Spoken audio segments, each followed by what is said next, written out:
Buenos días, tardes, noches, según corresponda. Probablemente cuando estés viendo esto ya se habrán cumplido más de 70 años de la partida física de Evita.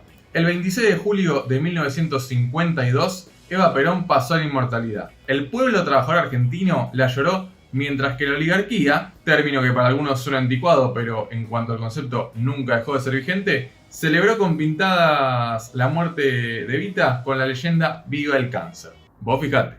Pero, ¿quién fue Eva Perón?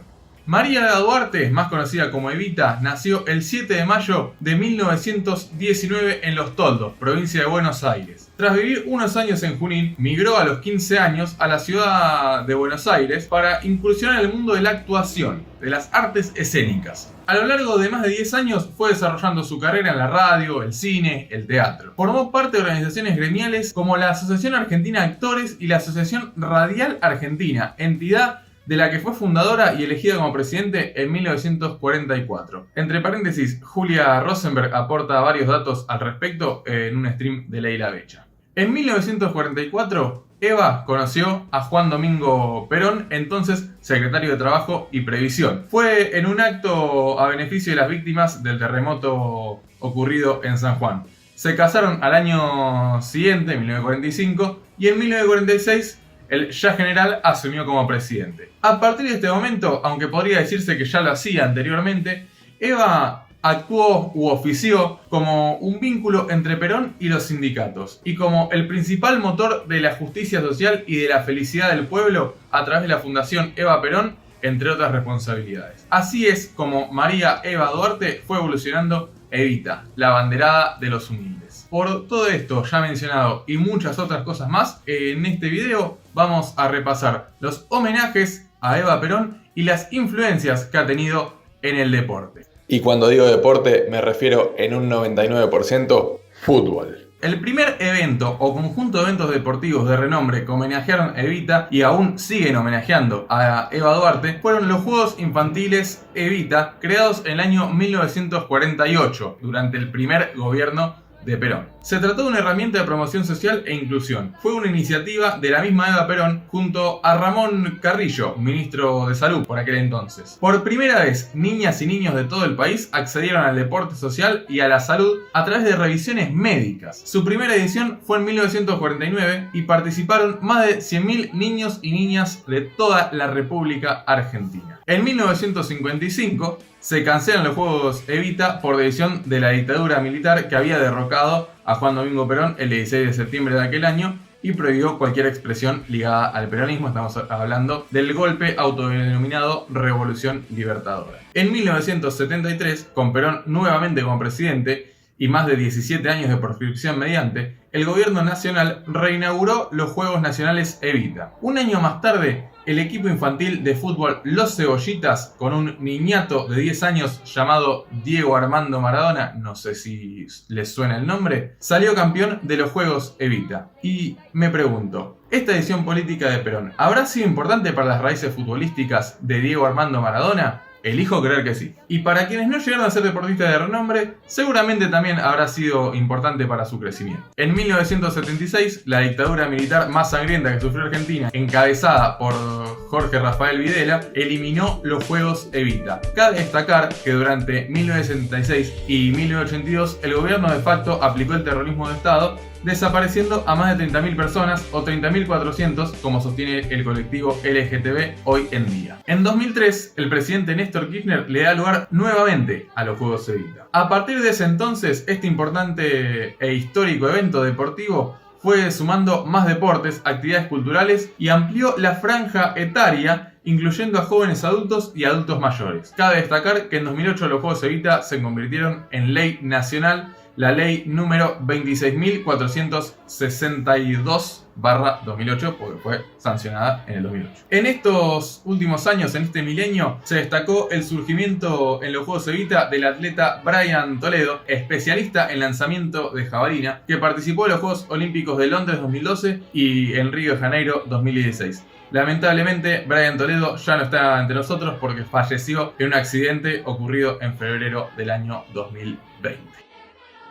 Continuamos con la Copa Eva Perón, benefactora del fútbol. La banderada de los humildes pasó a la inmortalidad el 26 de julio de 1952, como ya fue mencionado en este video. Esta herida dolió mucho en el corazón del pueblo peronista. Cabe destacar que se decretaron 16 días de duelo nacional. El 14 de agosto del 52, la AFA, que lideraba Valentín Suárez, que había sido 5 veces presidente de Banfield, había votado hacerle un homenaje a Evita con la Copa Eva Perón, benefactora del fútbol. Este trofeo sería entregado al club que lograra adjudicarse 3 ligas de manera consecutiva o 5 de manera alternada. 3 ligas de manera consecutiva, un tricampeonato. Aquel reconocimiento jamás fue concretado y se convirtió en una idea trunca que los golpistas del 55 sentenciaron al olvido. Sin embargo, 70 años más tarde, Martín, un argentino que vive en México, tuiteó sobre este trofeo que quedó olvidado y provocó que el legislador porteño del Frente de Todos, Claudio Morresi, ex jugador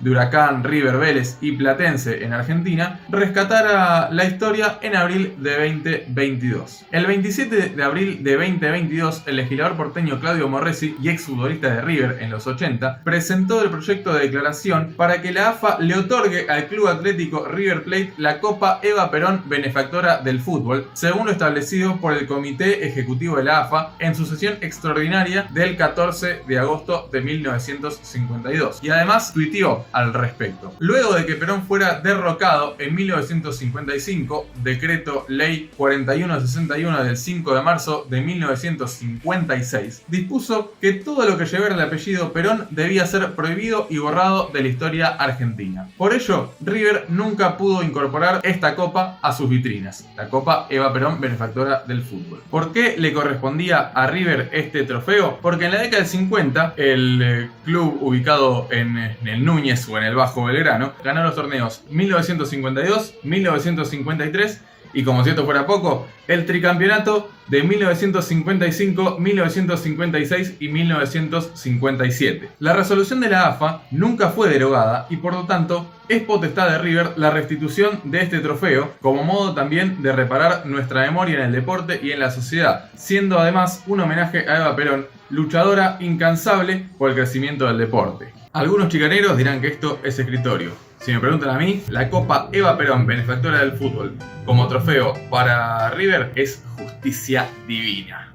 Y Claudio Morresi concluye con las siguientes palabras. Este proyecto se inscribe en la necesidad de que toda acción repudiable llevada adelante durante dictaduras tiene que ser reparada en democracia. Cabe destacar que su hermano Norberto, de 17 años, junto con su compañero de militancia Luis María Roberto, fueron secuestrados y asesinados el 23 de abril de 1976 por la última dictadura cívico-militar en un operativo realizado por fuerzas conjuntas. La excusa fue que les encontraron ejemplares de la revista Evita Montonera. Después de 13 años, es decir, en 1989, los cuerpos de los dos fueron encontrados por los antropólogos forenses enterrados como NN en el cementerio de General Villegas. Y bueno, este triste hecho, estas tristes acciones de la historia argentina por parte de los poderes concentrados, y esto que sintió tan de cerca Claudio Morresi, le sirvió a él o lo utilizó como inspiración para luchar por la memoria, así que me parecía interesante poder escucharlo a él en unos breves segundos. Tal vez la desaparición de mi hermano me haya dado, desgraciadamente si fue así, me haya dado una fuerza interior mayor, que me llevó a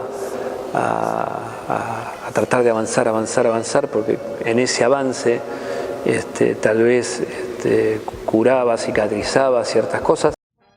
Sin embargo, la Copa Eva Perón, benefactora del fútbol, no fue el único trofeo de clubes a nivel profesional. Existió otra, pero en otro país que no es Argentina, ni siquiera es Sudamérica, sino que existió un trofeo similar en España, que se llamó Copa María Eva Duarte de Perón. Esta historia empieza así. Desde 1940 en España se empezaron a organizar partidos no oficiales entre los campeones de la Liga y la Copa del Rey. ¿Cómo insiste, no? Con el rey, la realeza. A ver si se dejan de joder con la monarquía de una buena vez en España. Encima algunos de acá le dicen madre patria. Madre de las pelotas. La primera edición fue denominada Copa del Generalísimo y Atlético Aviación de Madrid, actual Atlético de Madrid, derrotó al Español de Barcelona en esta Copa de los Campeones de España. En 1945, el cónsul argentino le propuso a la Federación Catalana de Fútbol la disputa de un duelo de campeones y donó el trofeo. Barcelona se quedó con la denominada Copa de Oro Argentina después de ganarle 5-4 al Athletic de Bilbao. Después del gran éxito de aquel enfrentamiento, la Real Federación Española de Fútbol, y dale con la realeza, decidió darle carácter oficial a la competencia. Entonces aceptó una propuesta del embajador argentino en España, el doctor Pedro Radillo, y creó la Copa Eva María Duarte de Perón, o la Copa María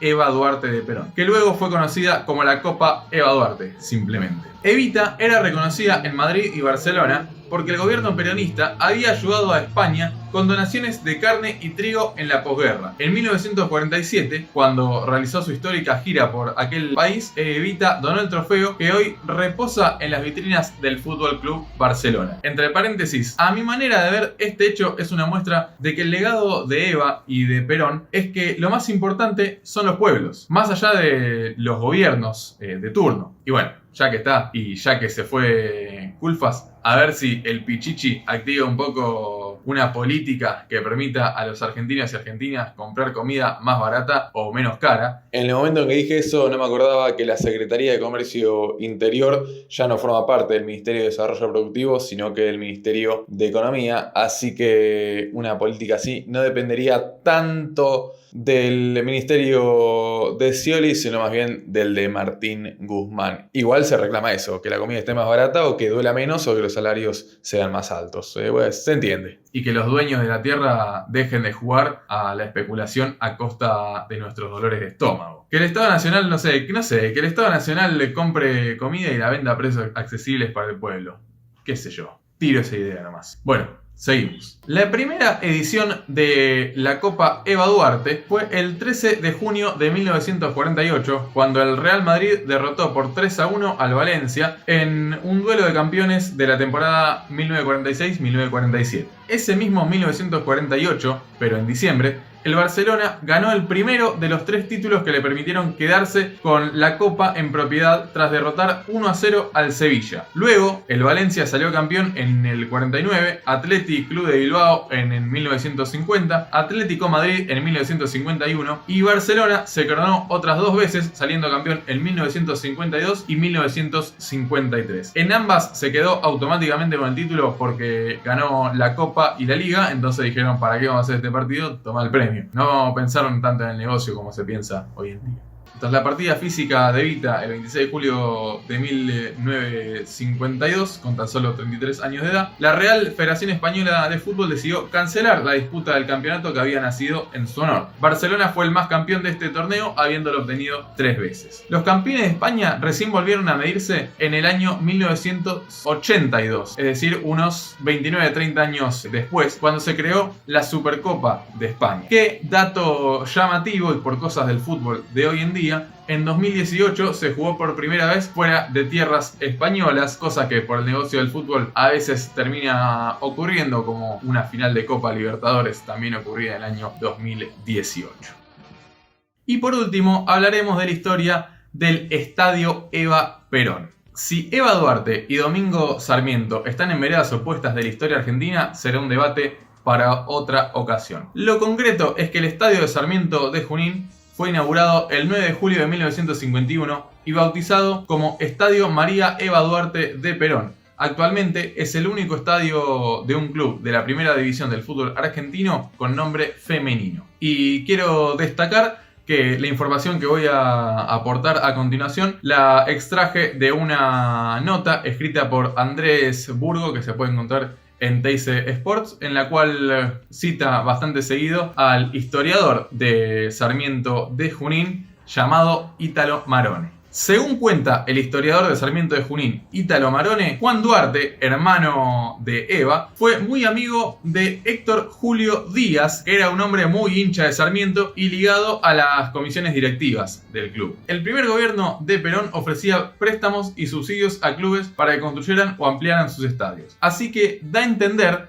el historiador de Sarmiento, que Juan Duarte actuó como nexo entre Sarmiento de Junín y el ministro de Hacienda, Ramón Cereijo, que por esa época también ayudó a construir la cancha de Racing, que se llama Juan Domingo Perón. Todo esto según el historiador del club, Ítalo Marone, aclaro. Marone explica que la dirigencia del club bonaerense quería hacer una tribuna, pero Cereijo le dijo: ¿cómo van a hacer una tribunita? Hagan dos al menos, un estadio. Y entonces los dirigentes de Sarmiento, con Díaz a la cabeza, volvieron a hablar con el hermano de Eva para conseguir un nuevo préstamo. Todo el grupo directivo de Sarmiento era muy peronista y se apoyaron en Juan Duarte como gestor. Se dice que Duarte regaló el estadio, pero no fue así. El club pagó hasta el último centavo. Los socios hacían bonos, comenta el historiador del Verde de Junín. En 1948, Héctor Díaz asumió como presidente de Sarmiento y comenzó la construcción de las tribunas hasta que el 9 de julio de 1951 fue inaugurado con el nombre María Eva Duarte de Perón. Como ya fue mencionado en varias de estas historias, el golpe cívico-militar que derrocó a Perón en el 55, autodenominado Revolución Libertadora, prohibió cualquier referencia simbólica al peronismo. Incluso estaba prohibido mencionarlos en voz alta, como para que tengamos una mínima idea. Sarmiento fue forzado a cambiar su estatuto y se le prohibió que su estadio llevara el nombre de cualquier figura pública, pero popularmente nunca dejó de ser conocido como Eva Perón, su estadio. Con el paso del tiempo, Sarmiento dejó de ser un club con dirigentes peronistas y la cosa se mezcló, aporta Marone. En 2009 fue restituida la denominación oficial del estadio, con su correspondiente nombre de Eva Perón sobre una de las tribunas. Y en 2019 fue colocado de nuevo el busto de Evita, que ahora está ubicado en el acceso a las plateas. Diferentes dirigentes del club, entre ellos el ex secretario Alberto Rochetti y el movimiento cultural y popular sarmientista, fueron claves para que el estadio recuperara lo que la dictadura le había sacado. Las fuentes de donde saqué toda la información que acabo de exponer las dejo en descripción para quien tenga ganas de informarse más y con más detalles que yo he omitido para que esto no sea la historia sin fin y para que sea más o menos resumido. Así que quien tenga ganas de profundizar la información puede ir a la descripción y ahí encontrar más data. Si llegaste hasta acá, espero que estas historias te hayan gustado, te hayan interesado, hayas aprendido algo nuevo, o si ya lo sabías, por lo menos te haya gustado la manera en que fueron narradas estas historias sobre Eva Perón, los homenajes que le han hecho dentro del ámbito del deporte y o las influencias que ella ha generado. Seas peronista o no seas peronista, podés suscribirte a este canal, dar me gusta y bueno, hacer todos esos protocolos que demandan este tipo de plataformas. Dejar tu comentario, ¿por qué no?, sobre para vos qué significa o qué significó Evita en la historia argentina, qué significa para vos en tu vida, en la de tus familiares, alguna anécdota, lo que sea, lo que tengas ganas. Se le ha llamado de mucha manera la banderada de los humildes, la jefa espiritual de la nación, pero lo concreto y lo que nos muestra la historia es que su legado seguramente jamás será olvidado, sino que pase lo que pase, será recordado de aquí a la eternidad. Creo que no voy a decir más palabras, sino ya me voy a empezar a emocionar. Así que bueno, creo que eso ha sido todo. Me despido y hasta la próxima.